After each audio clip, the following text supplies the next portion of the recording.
Hello, this is how to use Claude Code with a smaller price using DeepSeek. So instead of the default Claude Code LLM, which is called Sonnet, we will use the online LLM from DeepSeek named deepseek-chat. Claude Code is a text user interface application, runs inside the terminal. It's there, in my case, for development, for programming. It works correctly and by default uses the Anthropic LLMs, Haiku, Sonnet, and Opus in this order, in price ascending. But you can configure the exact same text user interface app Claude Code to use the LLMs from another provider, such as DeepSeek in this case. DeepSeek provides two LLMs, deepseek-chat and deepseek-reasoner.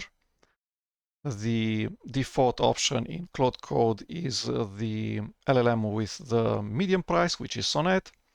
And when we're using DeepSeek LLMs, we're going to use the model deepseek-chat. Except from using a different LLM, the experience in my case was the same. I have run such a development session, Claude Code with DeepSeek, and these are the stats. The DeepSeek LLM was more than enough, actually worked correctly, and these are the statistics. Inside Claude Code, you can run a command line like /usage, where it says the number of tokens used, input tokens, output tokens, cache, and then it says that it doesn't know the exact cost because we're not using an Anthropic LLM, we're using a third-party LLM, but it estimates that the price is $3.18 US dollars for this number of tokens. So 0.3 million total, 100K input and 44K output.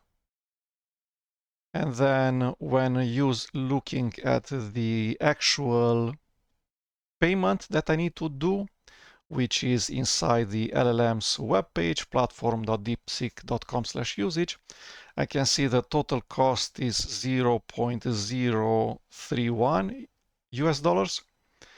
And the stats said that I have in total did 47 API requests. That's the number of prompts that I did, including, by the way, so /btw. And when I didn't like the decision and I selected no, I needed to do additional prompts to say that 99% of the reasoning was correct, but then I suggested an improvement to the proposed solution. So 47 probably prompts in total, 3 million tokens in total. So if we compare the real number, which is $0.031, to the estimated cost, 3.18 by /usage, the difference is indeed a 100 times price decrease. I'm not sure if that's this statistic 100 times price decrease always works or if it's correct at all. But the numbers are indeed encouraging. This is a pretty fresh installation of Windows 10 Pro. We're installing using Visual Studio Installer the Visual Studio Community 2026. This is a gratis integrated development environment from Microsoft. We want to create a ASP.NET Core .NET 10 C# web application using the combination of Claude Code and DeepSeek. while Visual Studio is installing, we'll need to create a user account on platform.deepseek.com, the website of the LLM. You can use an email address. You will need to sign up. So create a user account. And then you're going to be able to use that account. You will receive a confirmation code on your email address that you provide, which you need to enter here in the fourth edit box. You need to press the send code before. After the account is created, you are going to be able to log in with this user account. After you log in, your balance will be 0 USD, which you will be able to increase by using this button, top up. I have selected the smallest amount possible, which is $2. And then I have selected PayPal as the paying method. Next up, it says that services similar to what is required by Claude Code are going to be charged, but the chat feature inside DeepSeek is free. This is chat, the button chat for free.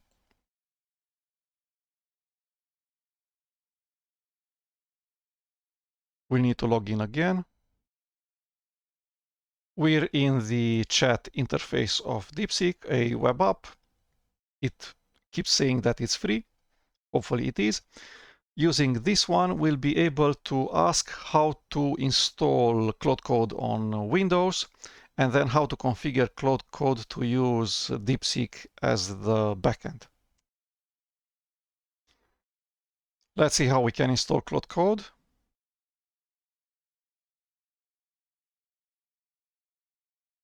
By default, it replies in the Chinese language. We want to switch to English.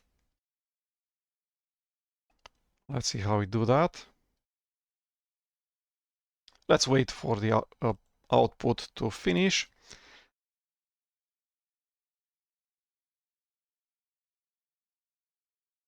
Hopefully this is enough. I only know English.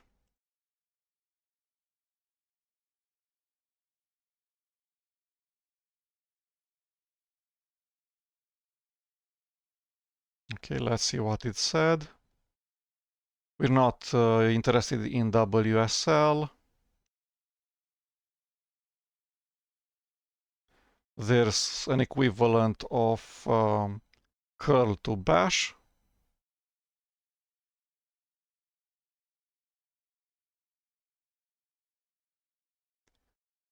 We should have Git available there if we want Claude Code to reason based on the Git history, or to do Git commits, or to do GitLab merge requests, GitHub pull requests, etc. Let's actually see what the recommended installation instructions for Claude Code are from the official website of Claude Code. So I searched for Claude Code on Google search. Hopefully this takes me to the correct page. Probably this is the recommended way to download for Windows. I don't want a Windows app, I just want the terminal experience.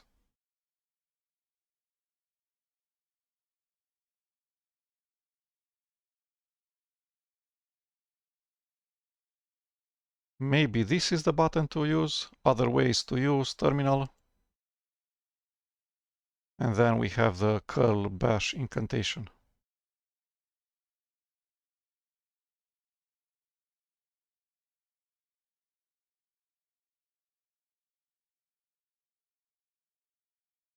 Visual Studio Community is almost finished installing. It's running engine.exe to optimize the .NET assemblies probably. And that probably uses the hard disk intensively.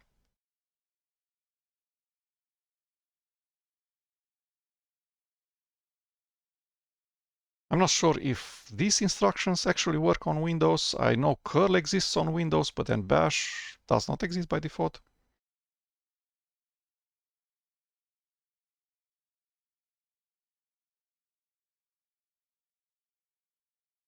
I would totally want to install just the Claude Code experience for the terminal, no desktop applications, no web browser integrations, no nothing, just the text user interface experience.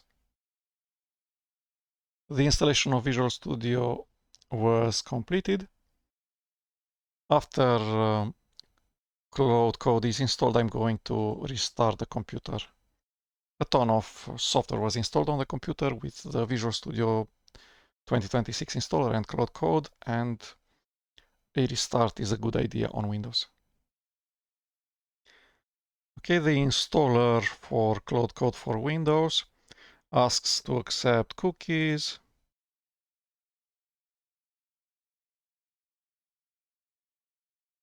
I don't want to log in.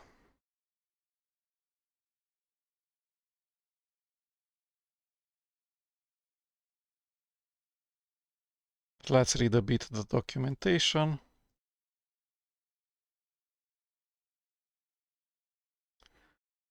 I'm going to try to install a second way with PowerShell. Hopefully it should just say it's already installed.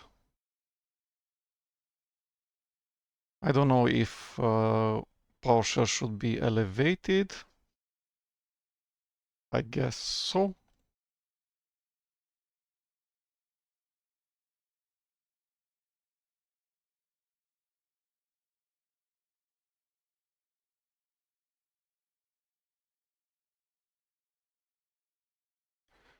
Okay, and now it complains that we don't have Git for bash and other usages.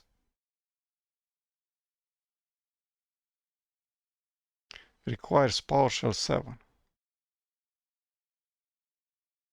Okay, let's install Git for Windows using the official installer. I have searched for Git for Windows. We have the option of a portable version, which is what I always use, but in this case, we're going to go with the installer because I want Claude Code to be able to find the bash and the general install directory of Git for Windows.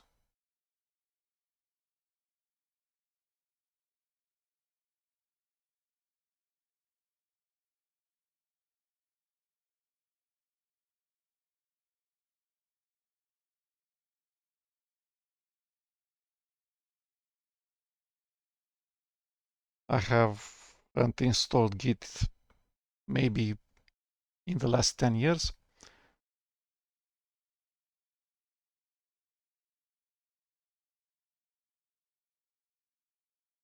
Scalar, what is that? Git LFS.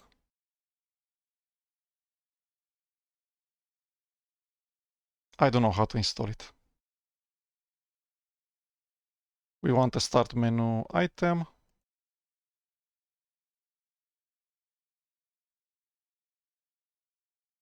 What are the alternatives here?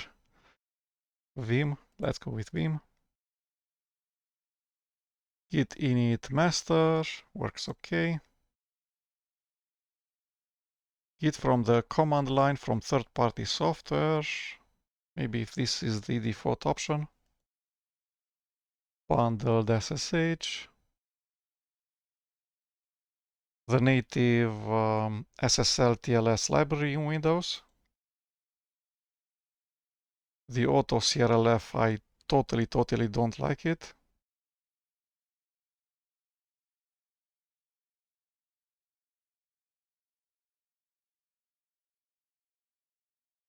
MC2 for the terminal.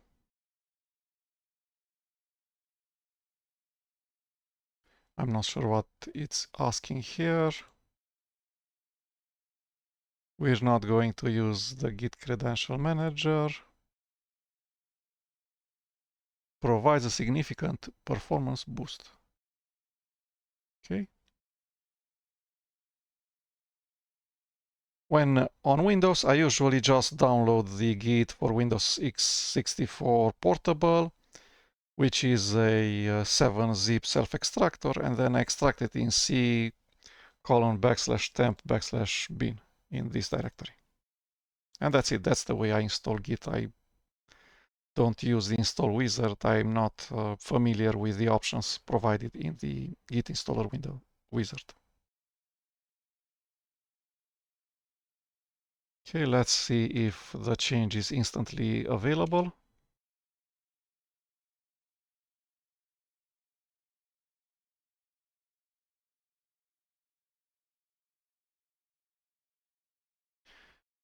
So this is a Unixism ~/.local/bin.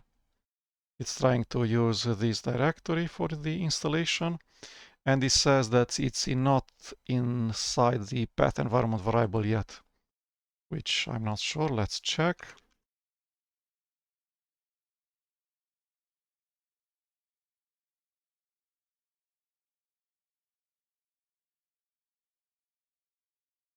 And there's just one hidden directory in here, .net. Okay, so maybe this suggestion is what we should do. Right click on the start menu, system,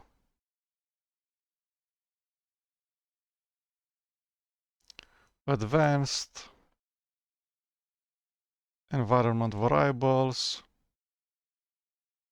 for the user admin, path, and in here we should add this value. Or maybe a value like this.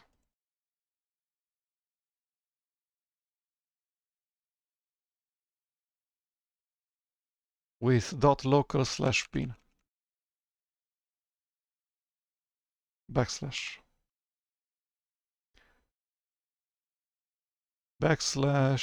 \local/bin.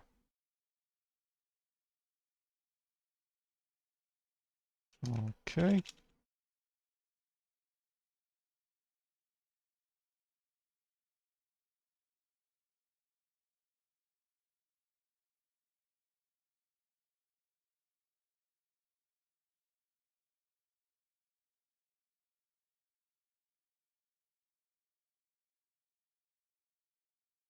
I don't see anywhere that environment variable value.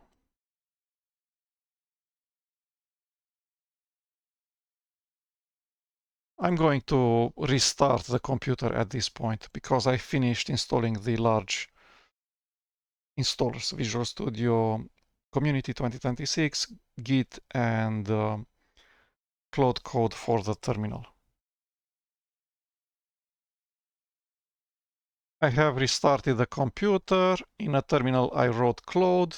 So Claude is in the path environment variable, the directory that contains the installation. And it's trying to run the first run wizard. I'm going to actually close this and configure Claude first. So we succeeded installing Claude Code. Installing Claude Code via that Windows style installer was not a good idea. But what the chat deepseek.com said, which is to actually do something similar to curl and then bash, so that IEX command line and then PowerShell was the thing to do. Okay, at this point we can ask DeepSeek how to configure Claude Code to use DeepSeek.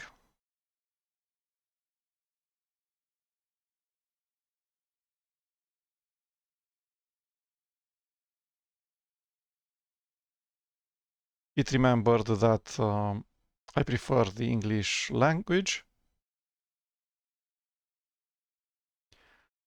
offers various ways of connecting the two. So one end is the text user interface application Claude Code. The other end is the online LLM, which is similar to chat.deepseek.com. We want the simplest, the most native way of doing it. Says method 1, direct configuration via environment variables.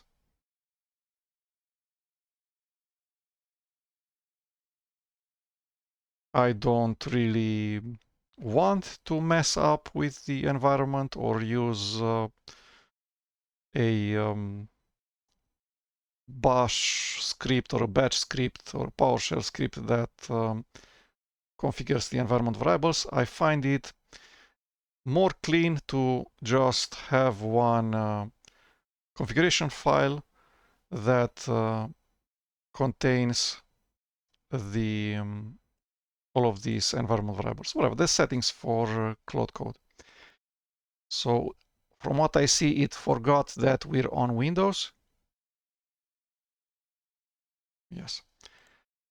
I am on Windows 10, 11.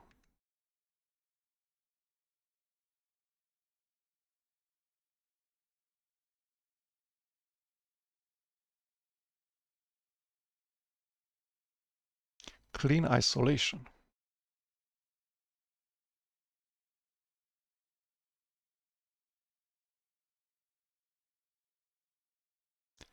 So all sorts of possibilities, but I'm looking after the possibility where I have just one configuration file and that's it. No environment variables. Create a settings file like this.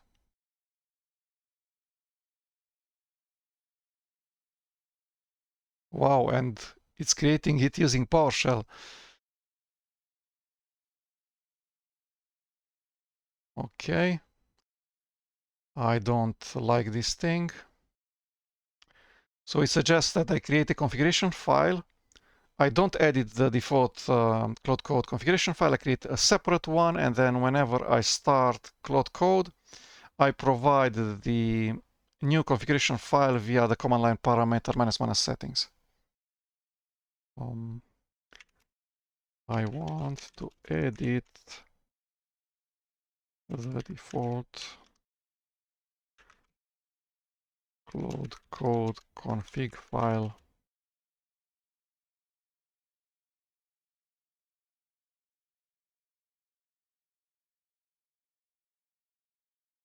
Okay, so correct file path from what I see.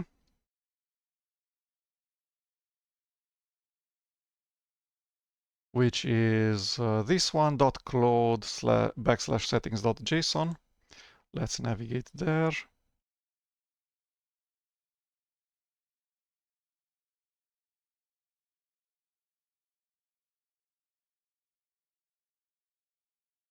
.claude settings.json.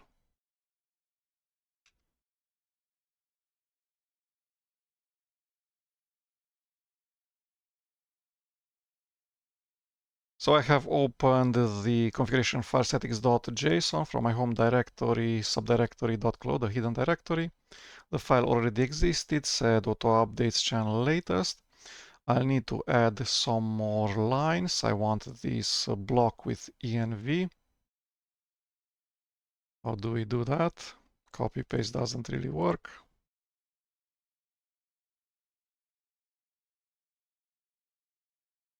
Let's not break the JSON configuration, the JSON file format.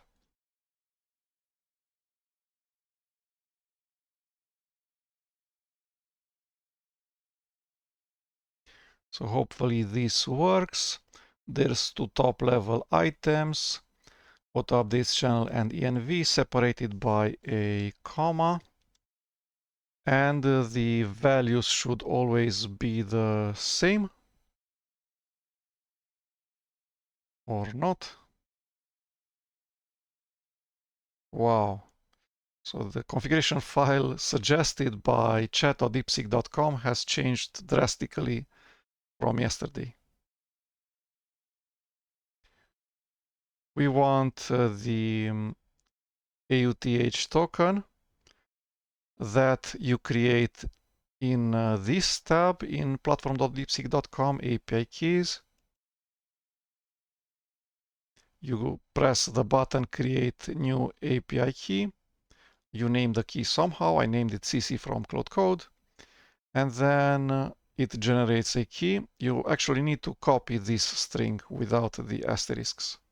So copy it, write it down, because then you will not be able to get access to this string. So I'm not sure why it pivoted from the LLMs that it suggested yesterday, which is deepseek-reasoner and deepseek-chat. Maybe there's just aliases to these models.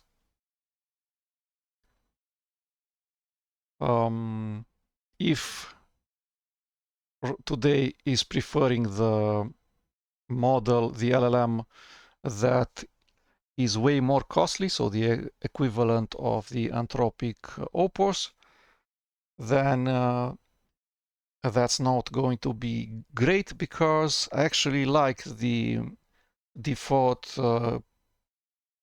medium priced LLM, which is the DeepSeek-chat one, DeepSeek v4 Flash, which I can see it now, it's marked as Haiku, and Haiku is never used. So we want the equivalent of Sonnet, which is the default LLM that Claude Code is going to prefer, to be deepseek-chat, which is probably this guy. So I'm going to overwrite these settings with the settings that I had yesterday.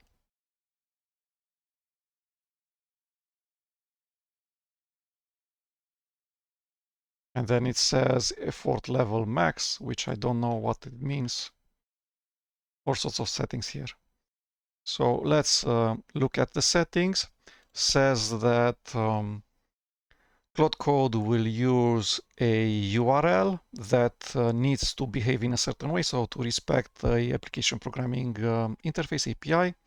And this API is provided by default by DeepSeek for this exact scenario where you're using Claude Code, but you want to use DeepSeek. So there's a special API named /anthropic at api.deepseek.com, which provides this integration. So this is how Anthropic-based URL should look like.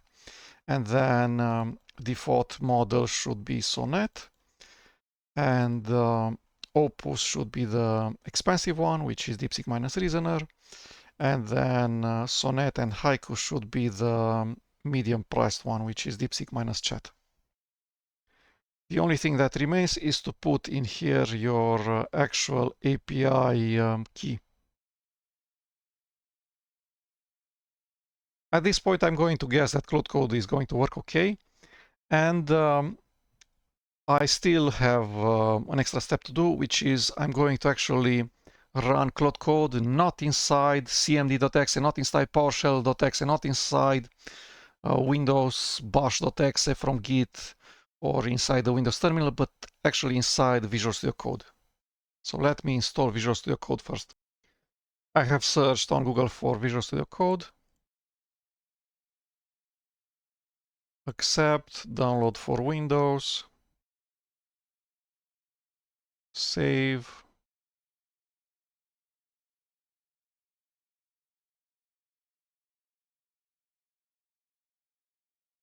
I have started the installer EULA. It's going to be installed per user. Start menu item.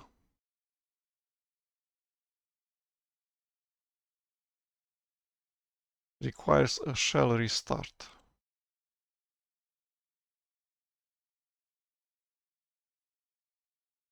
The installer has finished. I'm going to, just in case, restart the entire computer. So let's start a development session with this combination, Claude Code plus DeepSeek, and let's see what are its capabilities, if it's fast, how much it costs. Start Visual Studio Code in an empty directory.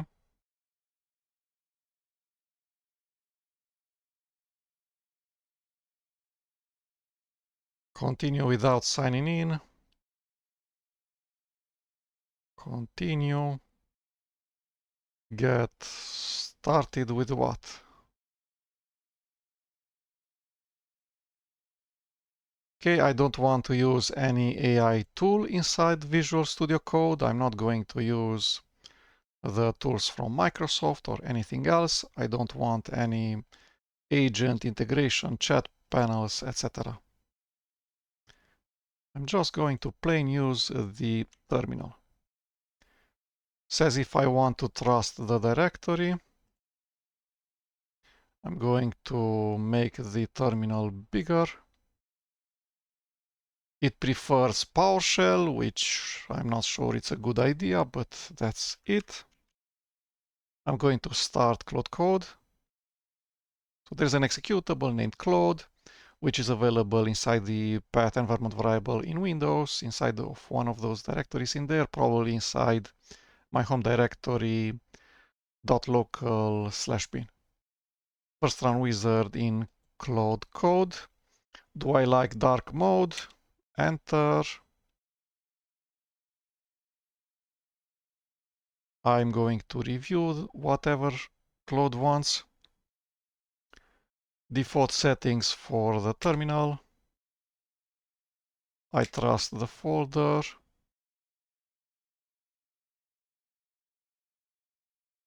Okay, at this point, let's see what it says. So it says deepseek-chat, which sounds okay. Let's immediately go to usage. What is this thing? Get started with Claude Code.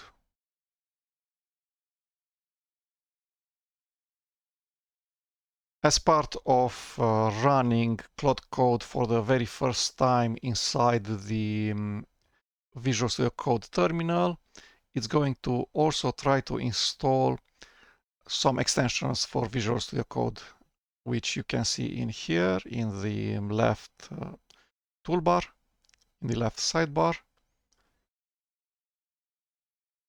Extensions installed.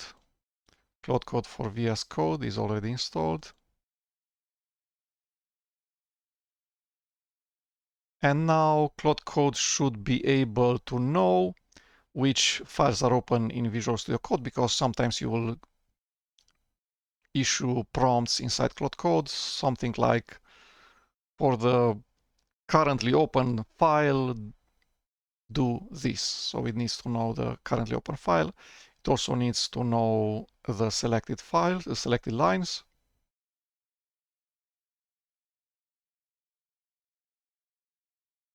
Okay, and then it says Ctrl-Alt-K to reference files or lines in your input. Enter. So let's go to usage. See what's there. Settings. Status.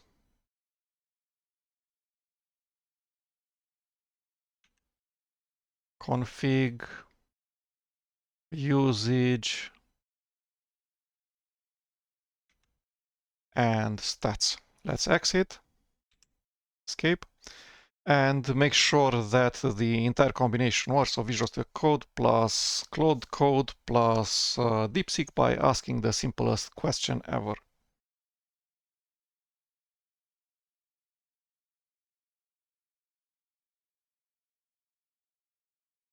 Salutation. So it was pretty fast, 2 seconds.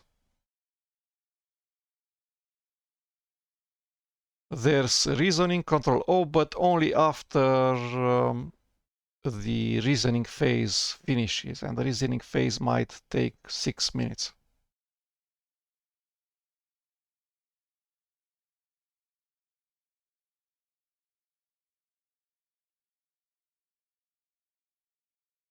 Okay, Ctrl-O to finish.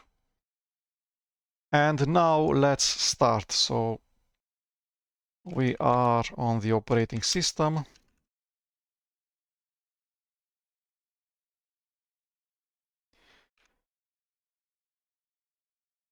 We have Visual Studio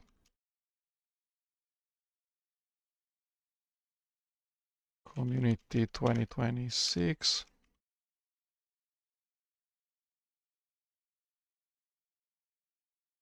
.NET 10.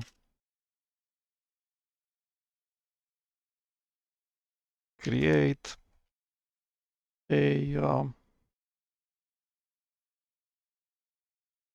Tetris-like game web app using ASP.NET Core, .NET 10, C#.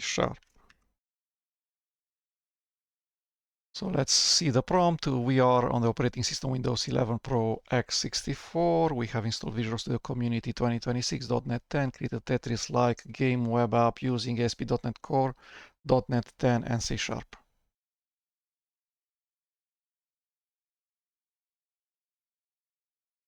We're not going to plan, we're not going to do anything else, and we're going to just see what the first thing that it proposes is. I estimate it's going to take around 5 minutes to get to its end goal, maybe more. So it thought really quickly, 51 seconds, at which point it got to a crossroads. So it really wants to know if we have .NET 10 installed. Do we want to proceed with grepping and .NET.exe? Let's choose the second option. So we have a fresh temporary directory, :/10\a, and probably I'm going to let it run more commands. I'm going to just pre-allow commands, because it's probably going to ask me, I don't know, 100 questions.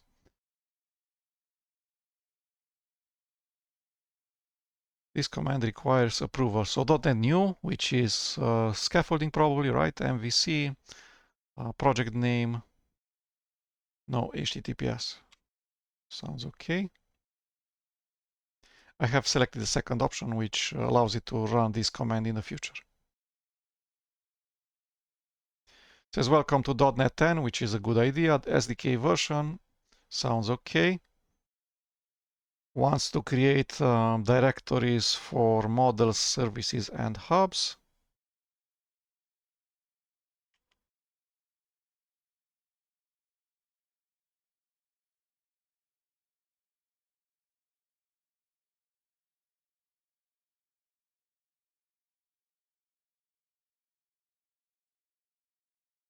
I'm not exactly sure what technologies it's going to select in here. So Signal R for not polling. So the web app is going to run inside the web browser. And the web browser is going to, I don't know what, do on the server. Maybe this is because I didn't specify that the entire game and game logic and everything should reside entirely inside the web browser, should be not server side but client side, and should be just plain JavaScript. Which is what I actually intended. So I wanted a ASP.NET app that just bootstraps the things, but then the actual payload, the game itself, doesn't really need to talk that much to the server, maybe for a high scores list, but I didn't actually specify that I want a high scores list.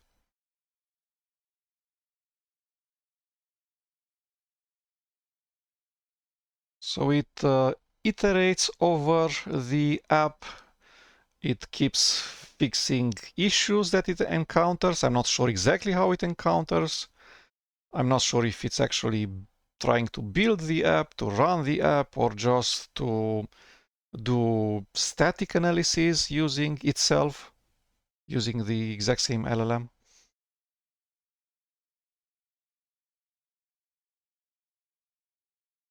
it has created a ton of files, directories, and it has changed the source code in these files a number of times. So it wants to build, and I want to allow building.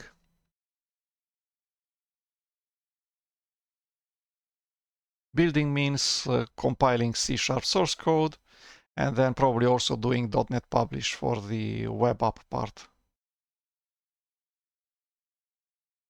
Hopefully using Kestrel as the HTTP server. It's said that it will not use HTTPS in the first iterations.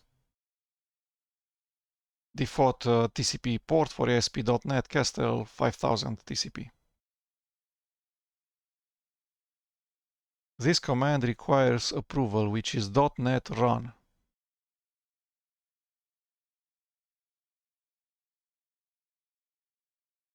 So I'm allowing it to do a ton of things that I don't actually allow it usually to do. I choose the second option, which is allow, and then remember and don't ask again. .NET run. It's using curl to test the website probably.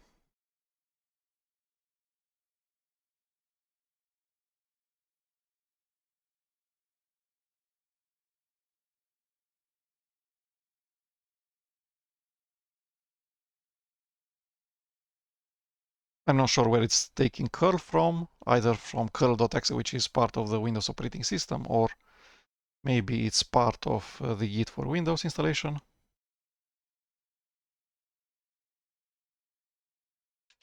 It has changed the TCP URL to 5210 from 5000.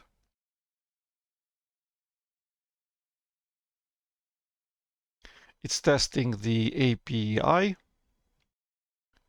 So the website is providing various URLs that the website communicates with. The /game hub.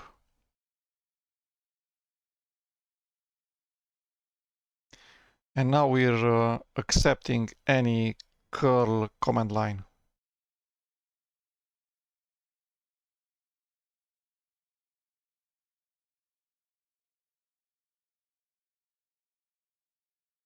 So Claude Code, if you extract all of the LLMs, is really, really good.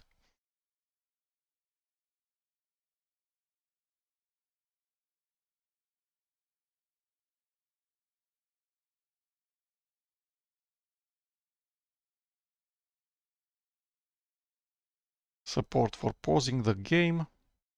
I didn't actually ask for support for pausing the game. Not sure why it's implementing it.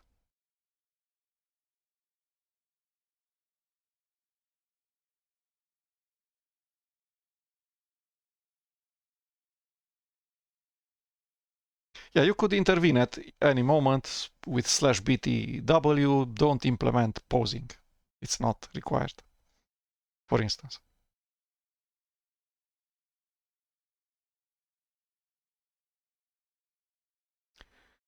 Okay, so what it does now, rebuild and restart a server, kill the processes .NET with Tetris game, and then .NET build. Yes.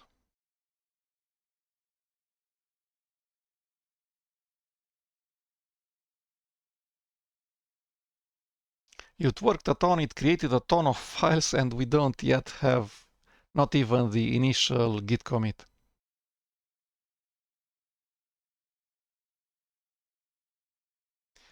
Windows style issues where files are in use.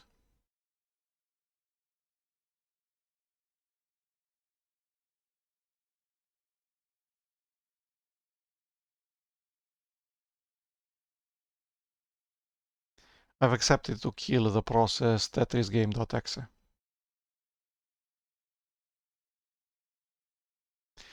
At least the messaging is really great. It says Tetris game process and then the process ID 1732, and then the two processes that want to access this executable. The other one is Tetris game.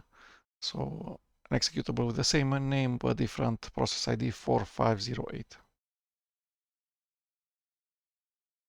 So what does it want to do?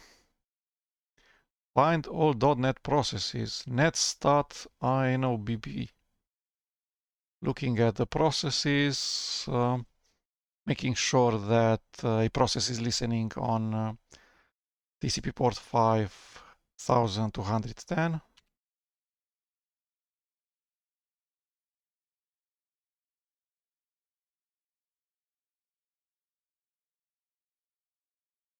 Found two process IDs, it's killing them.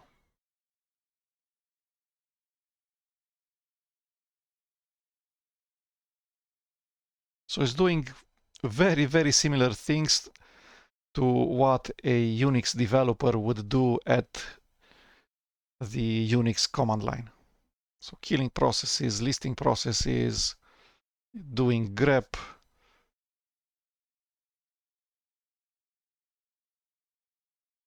What are you trying to do right now?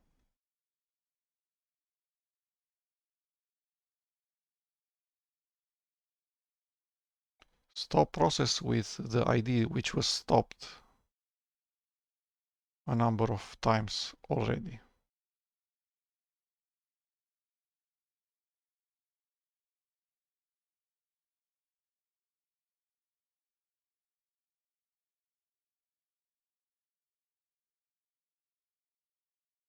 I'm not sure why it's building and then running from the exact same directory, such that when building or when .NET publishing, there are file in use issues.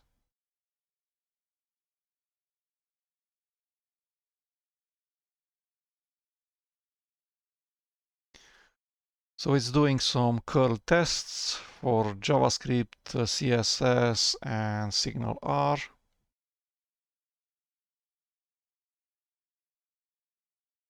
I totally did not ask, make sure the app works, make sure that the app launches, but still it does ton of increments.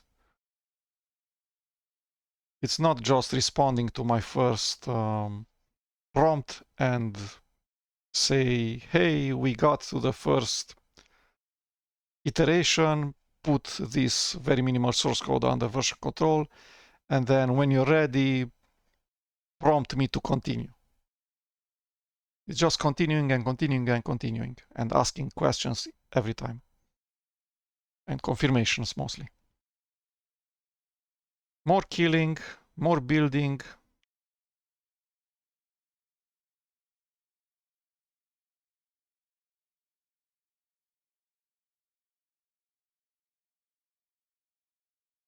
So it's listening on both IPv4 and IPv6.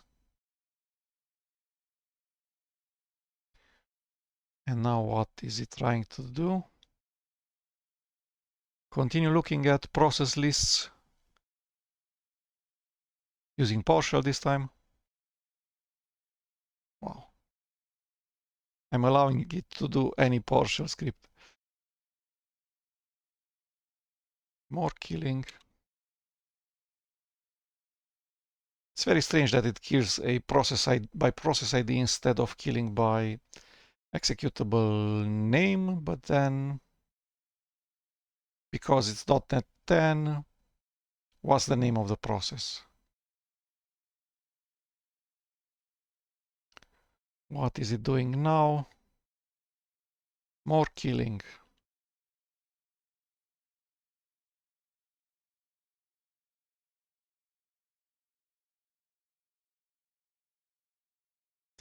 It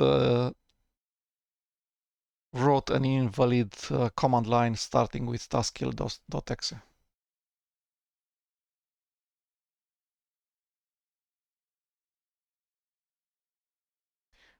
We're almost at 9 minutes time since the first prompt.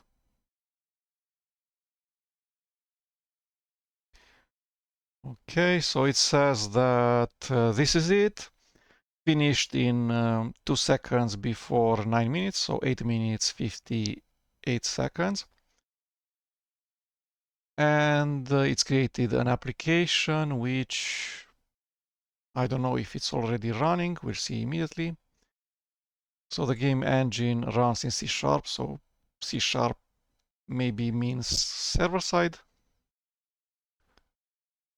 There's JavaScript, there's HTML canvas, runs inside the web browser, signal R to communicate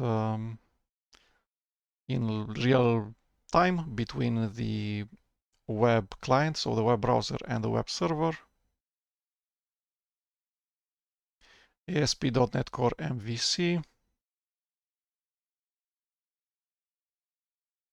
Tetris type pieces, which means for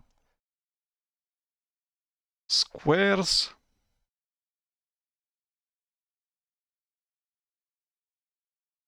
So T is 3 vertical squares and 1 beneath them. I'm not sure what O is. I is 4 vertical squares. There's rotation. Stash the current piece for later with C. If you don't like a piece, you can stash it with the C keyboard key. Every 10 lines, speed increases. Wow. Pause with P.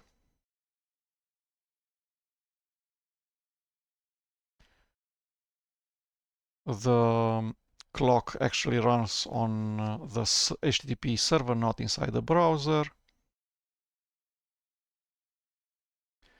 Z key for rotation, counterclockwise. Drops with space. Rotate with up arrow keys.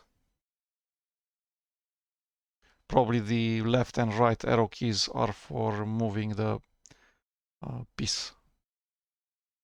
Mobile touch controls. Wow, if you make the web browser small enough.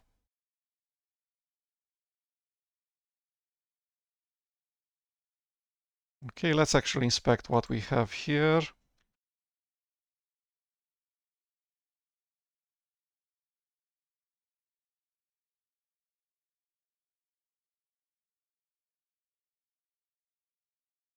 This command changes directory before running it. Yeah, so wrong prompt.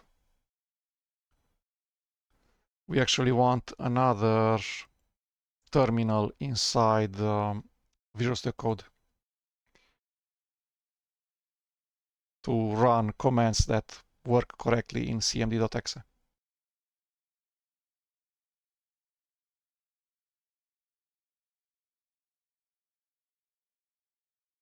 Okay, I would like to do an initial git commit, but I really cannot because I do not want to put the hidden directory inside this work directory .claude on version control.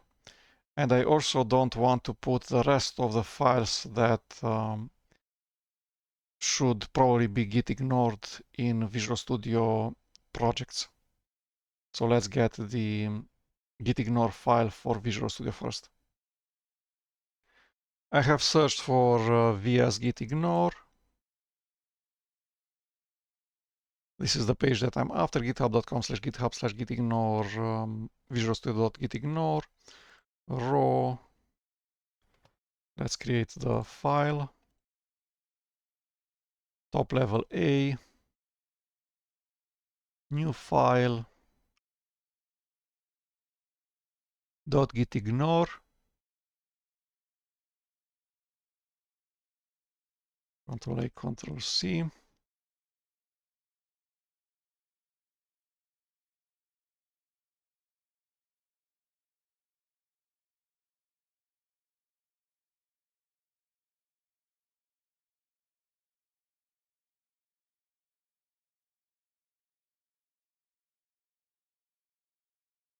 Let's mark the part that we copy pasted.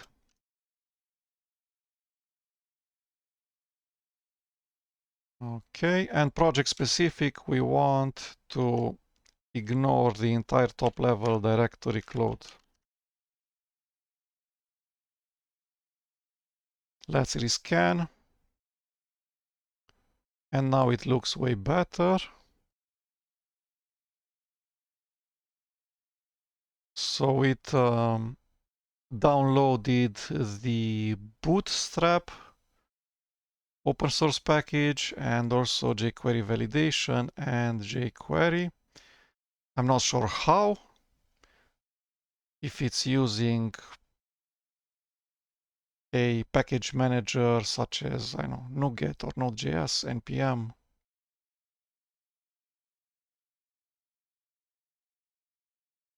Yeah, it looks okay right now, and then maybe in time we'll ask it to manage the JavaScript bits and libraries using a real package manager. Stage changed files to commit. Initial commit. And we need to set the Git settings. This is a Win32 message box, so you can just go Ctrl+C. And now you can copy paste the lines or first edit them in here. Why am I?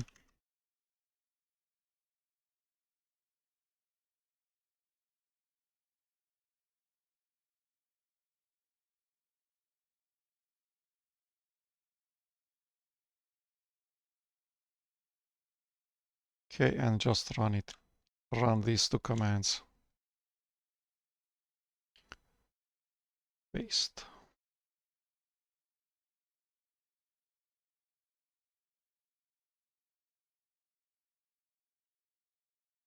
Let's look at the history. We're inside Git GUI, main menu repository, visualize all branch history. There should be just one commit with the initial state of the source code. Okay. Let's see what we can do next.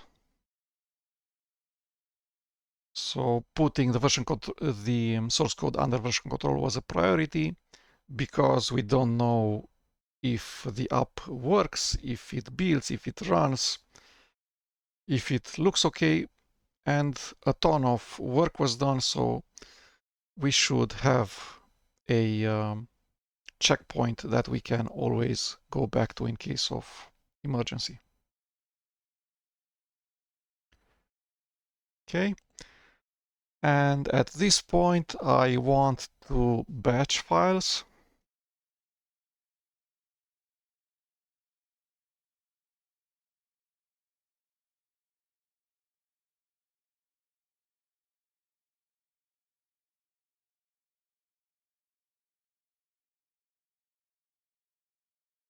One build.bat, which builds the project, and then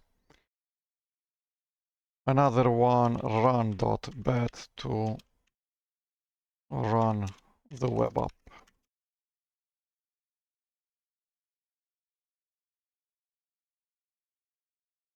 So create top level files, build.bat to build a project, and run.bat to run the web app.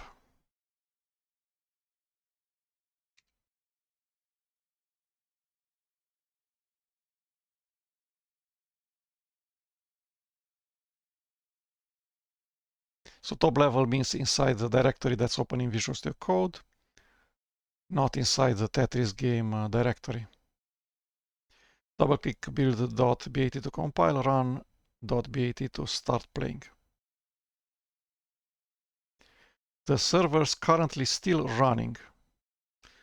Okay, so it has started the app automatically.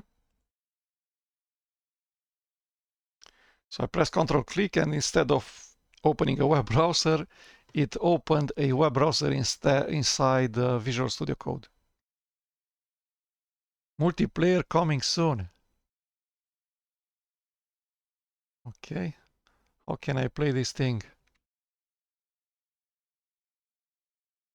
Okay. Down arrow key doesn't work. Space. P to pose.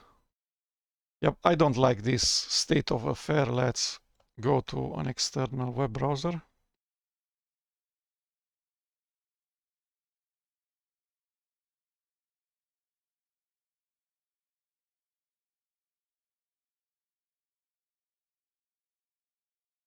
So let's see the game in action. Wow. So we have this shadow at the bottom. We have a map of controls. Down arrow key soft drop, which is useful. Left, left, left, left. So I can stash one piece underneath another. Space.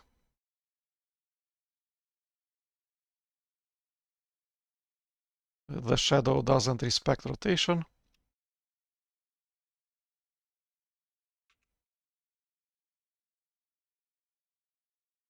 Space. Space. What is this thing?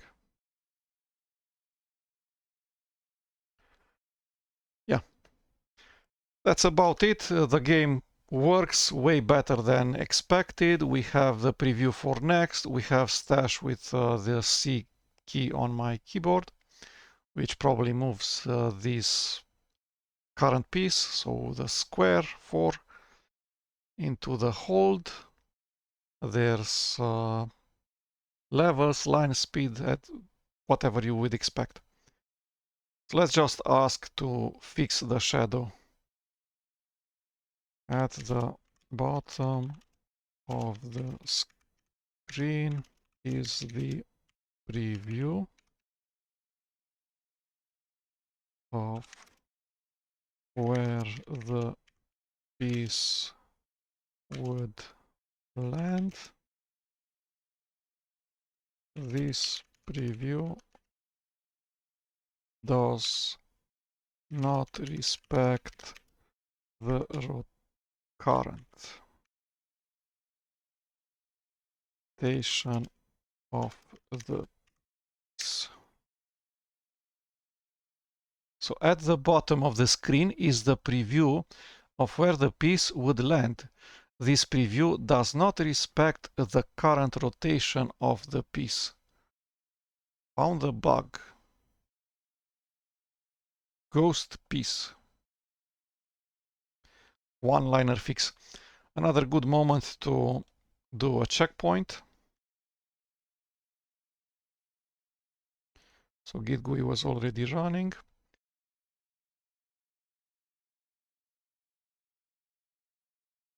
So we want a git commit with the 2 batch files.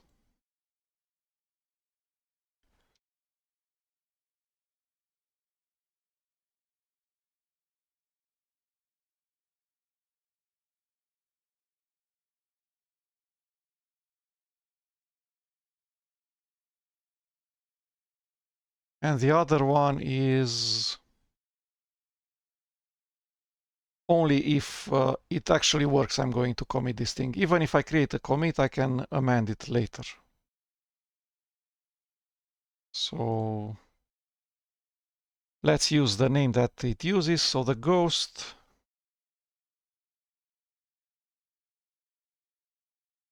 should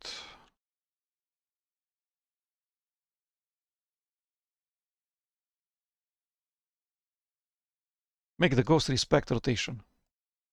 Again, I'm not sure if this bug was actually fixed. How would we figure out? I also need a way to kill this thing.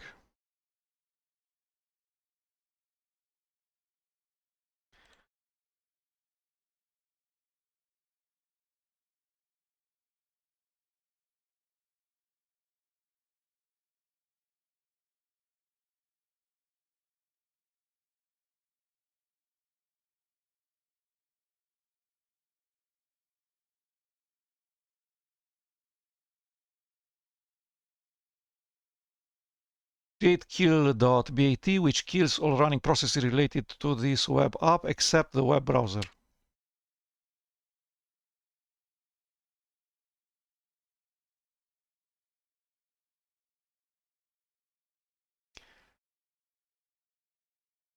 So I'm again not sure why it needs to look at netstat to see which server processes are listening on that port.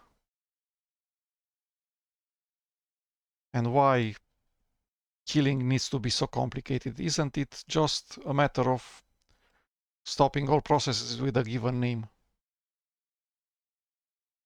This thing is not enough. Okay, so let's try our luck. We want probably a CMD prompt. And we want to kill. Maybe with call or not. And now if we open the web page, it should not run. But the page was served from the cache. How do we reload? Shift. Click on the reload key. On the reload button in the toolbar, main toolbar of the web browser. Okay. Let's start this thing. Call build.bat. There's auto completion.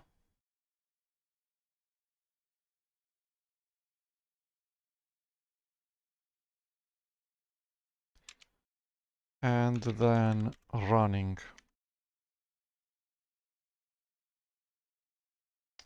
It switched to the wrong directory. So this is another bug. Build.bat should not navigate to another directory than the top level directory.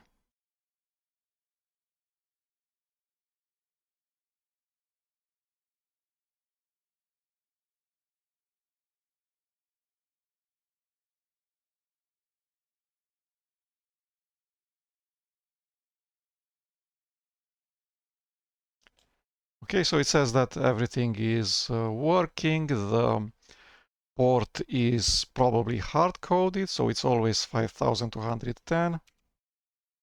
Start game. And we only want to rotate once, which is up arrow key. And then the shadow indeed did rotate.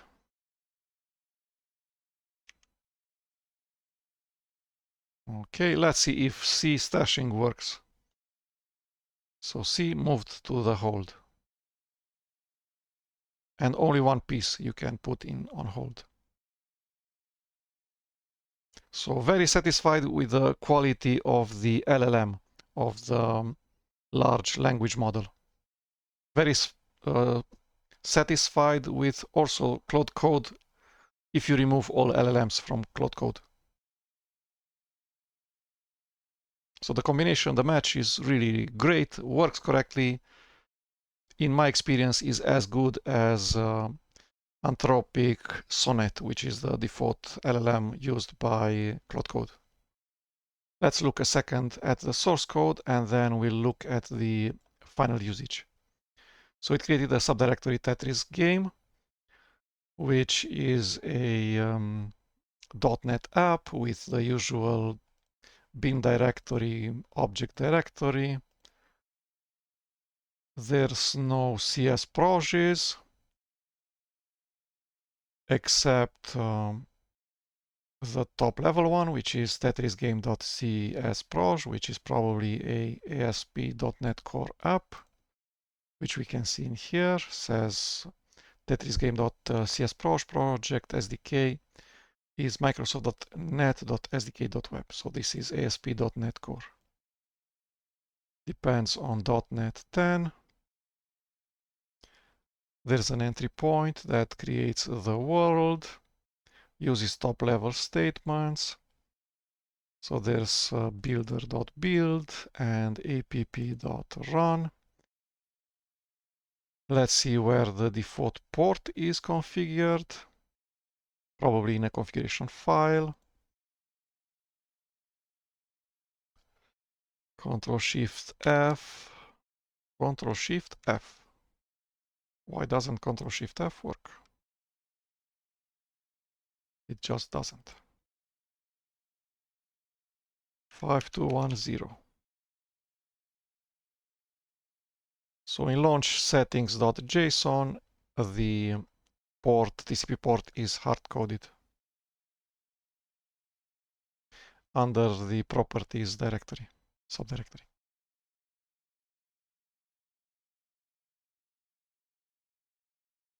I have never implemented any game. I have never implemented Tetris, so I don't know what to look for. What I see in here is low-level stuff. I know matrices and matrices and moving inside the positioning inside the matrix and arrays. There's support for detecting walls, gravity, making sure two pieces don't jump on top of each other, don't leak through each other, so they collide.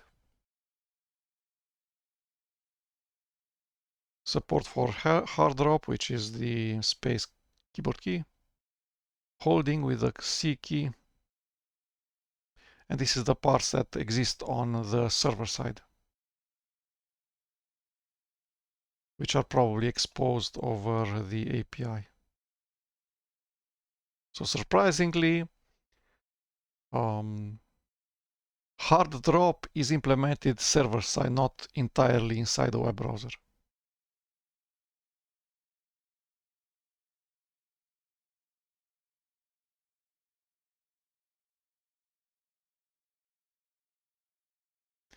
The shapes of the pieces as an array of arrays.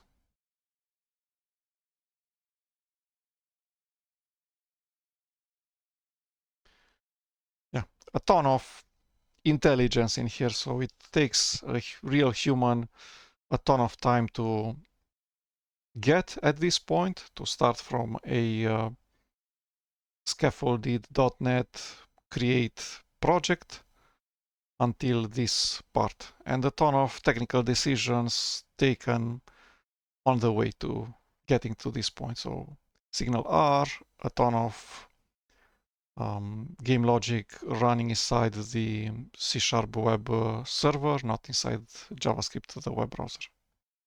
The fact that it actually used JavaScript, not TypeScript, for instance. And in general, the fact that the source code looks like how a 14-year-old person would write it. Maybe in the, I know, because this is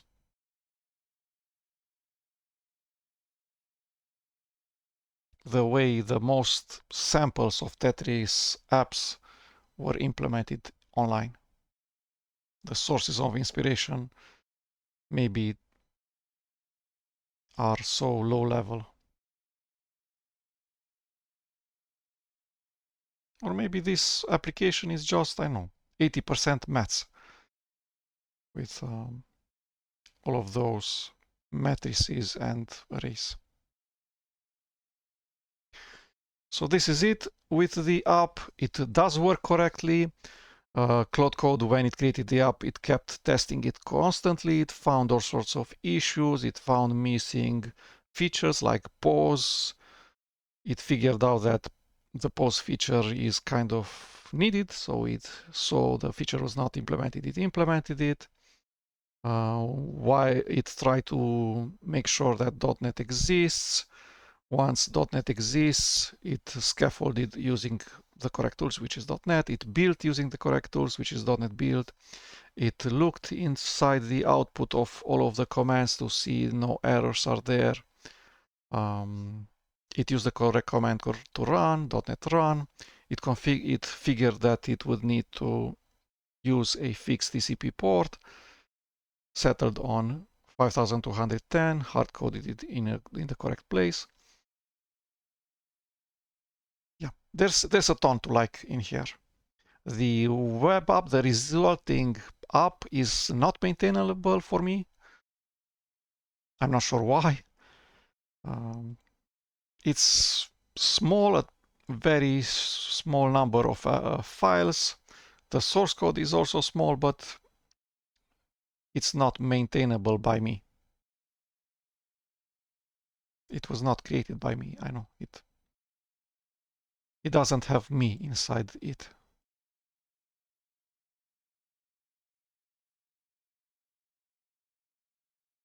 You can see it was not created by a human hand. And I'm not sure how to prove that. Yeah, I know how to. I can see non-Unicode strings, like these very special minuses. The number of comments is really, really small, which is good. If it created a ton of comments, I would need to instruct it to use as few comments as possible. A ton of comments, a comment each source code line is just a smell for using LLMs with your source code.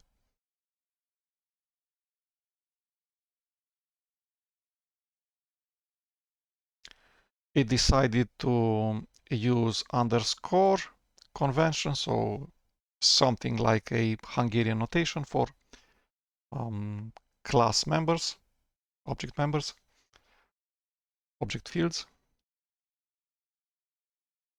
There's a logger, which I'm not sure what it is. Yeah, I totally use logger, so I would have asked for this thing to be created. A ton of async, which I'm not sure how needed it is, but makes things way more complicated for me to comprehend. Okay, so this should be it with the app. Again, Claude Code without any LLMs. Really good for creating these type of apps, Tetrises of any type. And then the LLM, also really good for creating this type of apps. It's fast, so once Claude Code asked it to do something, the LLM returned in very fast. And then with very few instructions, it figured a ton of the CTO related decisions, so Chief Technical Officer decisions on what technologies to use. I have nothing to complain technically about this combination. The combination really works correctly. The API entry point provided by DeepSeek works. Claude Code works. They both get along very well. And then they're both more powerful than what I need. Okay, at this point, let's just look at the usage.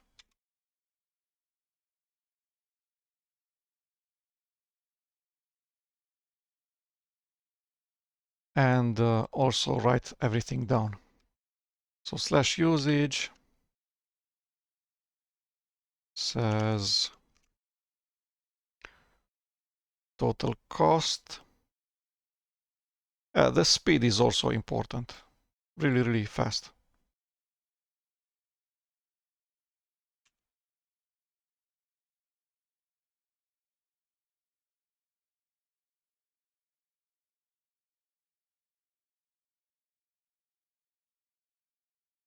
Okay, and we'll compare these with the actual numbers,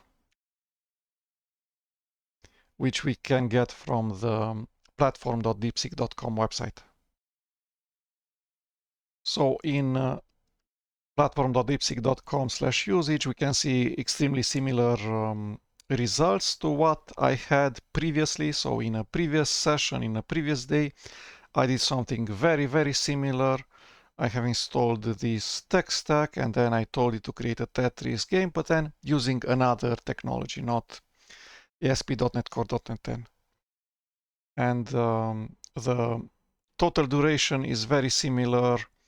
The suggested price that Claude Code guesses might be is very similar, and the stats inside platform.deepseek.com/usage are also very similar. The same LLM used, DeepSeek -v4 -flash, which is DeepSeek -check, I mean -chat probably. And then total tokens, again, around 3.5 million.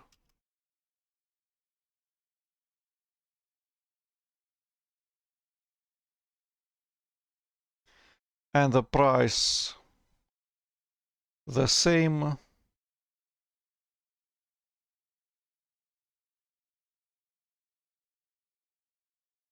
$0.03 and then, I don't know, maybe 2.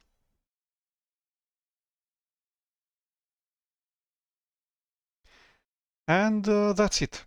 These are the consumption numbers.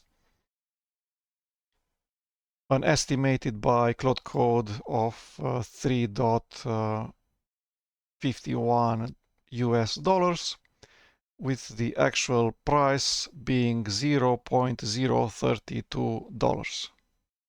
So 3 cents compared to 3.5 US dollars, which again comes down to a price reduction of 100 times, which is impressive because the tech actually works just as well for my usage. So this is it. Thank you.